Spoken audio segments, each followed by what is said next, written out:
جی ناظرین آداب، میں عرفان عارف تحریک بقائے اردو کے فیس بک پیج سے فلم یاد کی وساطت سے آپ کے روبرو ہوں ایک نئے مہمان کے ساتھ۔ جی ہاں، ہر روز کی طرح آج شام 5 بجے آپ کے روبرو ہیں ہم سید سرور ظہیر، جی ہاں، جن کا قلمی نام ہے سرور غزالی۔ جرمنی سے ان کا تعلق ہے اور اردو لیکچرر ہیں ہم بولٹ یونیورسٹی برلن میں، department of institute for American and Asian studies. تو میں سب سے پہلے آج ہمارے جو مہمان ہیں سرور غزالی برلن سے، میں محترم آپ کا استقبال کرتا ہوں، آپ کو خوش آمدید کہتا ہوں کہ آپ نے اپنا قیمتی اور مصروف ترین وقت جو ہے ان میں سے چند اوقات نکال کے ہمیں دیے، اس کے لیے میں اپنے تمام ناظرین کی طرف سے آپ کا استقبال کرتا ہوں، خود تحریک کی طرف سے استقبال کرتا ہوں، آپ کو خوش آمدید کہتا ہوں۔ محمد اقبال صاحب آپ کو سلام کہہ رہے ہیں، اسلم فاروقی صاحب آپ کو سلام کہہ رہے ہیں۔ تو سب سے پہلے میں خود بھی آپ کو استقبال کہتا ہوں، خوش آمدید کہتا ہوں، آپ کا خیر مقدم کرتا ہوں۔ شکریہ، آداب عرض۔ میں آپ کی تنظیم تحریک بقائے اردو کے پروگرام دیکھتا رہا ہوں اور انٹرویوز سنتا رہا ہوں۔ میں آپ لوگوں کی اس اردو کی خدمت پر آپ لوگوں کو مبارکباد پیش کرنا چاہتا ہوں۔ فاروق شاہ بخاری جو آپ کے سرپرست اعلیٰ ہیں، اور آپ کے ذاکر ملک صاحب، اور جو انٹرویو لے رہی تھی خاتون پراتیما سنہا، جب اگر میں صحیح بول رہا ہوں تو میں ان سب کے ساتھ آپ عرفان عارف صاحب کا بھی بہت مشکور ہوں۔ بہت بہت شکریہ، آپ لوگوں نے مجھے اس قابل سمجھا کہ میں آج آپ کے یہاں روبرو آپ کے ناظرین کے سامنے اپنے دل کی بات کر سکوں۔ میرے لیے بھی ایک خوش قسمتی کی بات ہے۔ تو آپ کی اسکرین پہ بھی آپ کے دوست احباب کے جو ہے کمنٹس آتے رہیں گے، جیسے رشید نیرورا جی ہیں، ذیشان صاحب ہیں، رضیہ حیدر صاحبہ ہیں، محمد اقبال صاحب ہیں۔ تو آپ بھی دیکھتے رہیے گا، اگر مجھ سے کہیں کوئی کسی کا کمنٹ رہ جائے تو آپ بھی نظر رکھیے گا۔ بہرحال فرحت پروین صاحبہ جو ہیں ہمارے ساتھ جڑی ہیں امریکہ سے، جی شکریہ پروین صاحبہ۔ بہت بہت ذیشان شکریہ صاحب، فرحت پروین صاحب۔ جی تمام ناظرین سے اجازت لیتے ہوئے میں اپنے مہمان سے چاہوں گا کہ پہلا سوال ہمارے اپنے فارمیٹ کے مطابق کہ سرور غزالی صاحب، آپ نے اپنے ابتدائی تعلیمی اور تربیتی مراحل جو ہیں وہ کب، کہاں، کیسے طے کیے ہیں؟ ضرور فرحت پروین صاحبہ، آپ کا شکریہ۔ حمید اللہ خان صاحب، آپ کا بہت بہت شکریہ۔ اور میں اب آتا ہوں ان سوال کی طرف۔ تو میں یہ کہنا چاہتا ہوں کہ دنیا میں لائے جانے کا اختیار انسان کے اپنے بس میں تو ہوتا نہیں، اور نہ ہی اسے اپنے مقام پیدائش پر کوئی اختیار ہوتا ہے۔ تو جس طرح ہوتا ہے، میرے والدین جو کہ بہار ہندوستان گیا سے ہجرت کر کے بنگلہ دیش آئے تھے، جو اس زمانے میں مشرقی پاکستان کہلاتا تھا۔ تو جی بنگلہ دیش کا اگر آپ نقشہ دیکھیں تو اس میں جس مقام پر دل ہونا چاہیے، جس طریقے سے انسان کے ساخت میں جہاں پر دل ہوتا ہے الٹے ہاتھ پر اوپر کی طرف، وہاں پر آپ اس نقشے میں تلاش کریں تو آپ کو ایک چھوٹا سا قصبہ، چھوٹا سا شہر نظر آئے گا، اور اس کا نام ہے پاکسی۔ تو میں بنگلہ دیش کے دل پاکسی میں پیدا ہوا۔ واہ، مجھے اس نسبت سے بنگلہ دیش سے بہت انسیت ہے، میں بہت شوق سے وہاں گیا پچھلے دنوں۔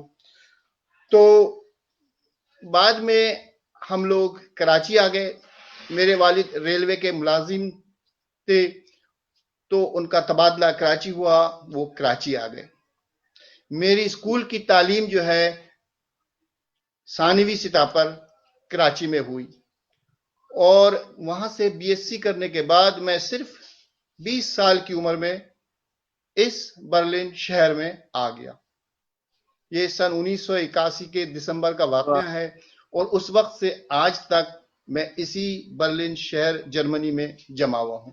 میں نے یہاں پر انجینئرنگ کی تعلیم حاصل کی، اور اس کے بعد یہاں پر میں نے کچھ عرصے اپنے فیلڈ میں ملازمت کی، اور پھر میں اپنے طور پر فری لانسر، ٹرانسلیٹر، ترجمان بن گیا،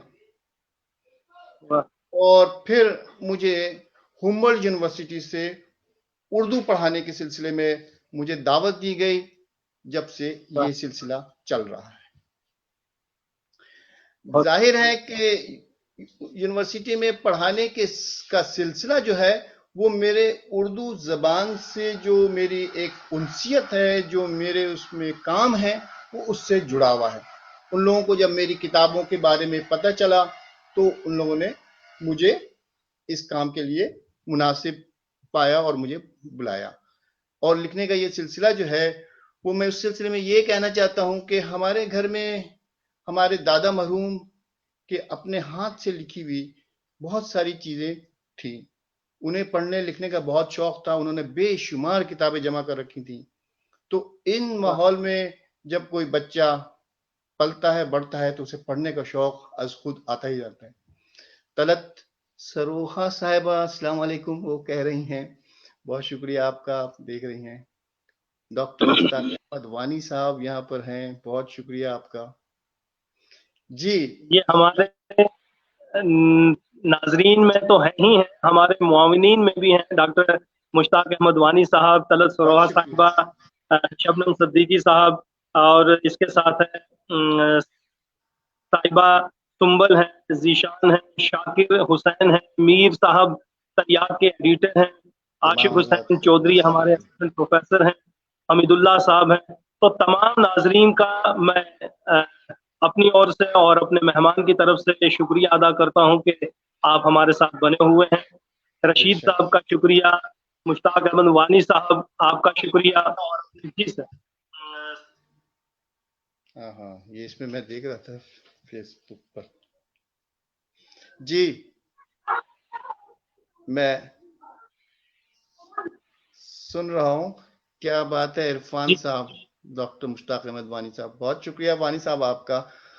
یہ سب آپ دوستوں کی محبت ہے، آپ لوگوں نے اتنے خلوص سے مجھے اس قابل سمجھا، میں آپ سب کا بہت ہی مشکور ہوں۔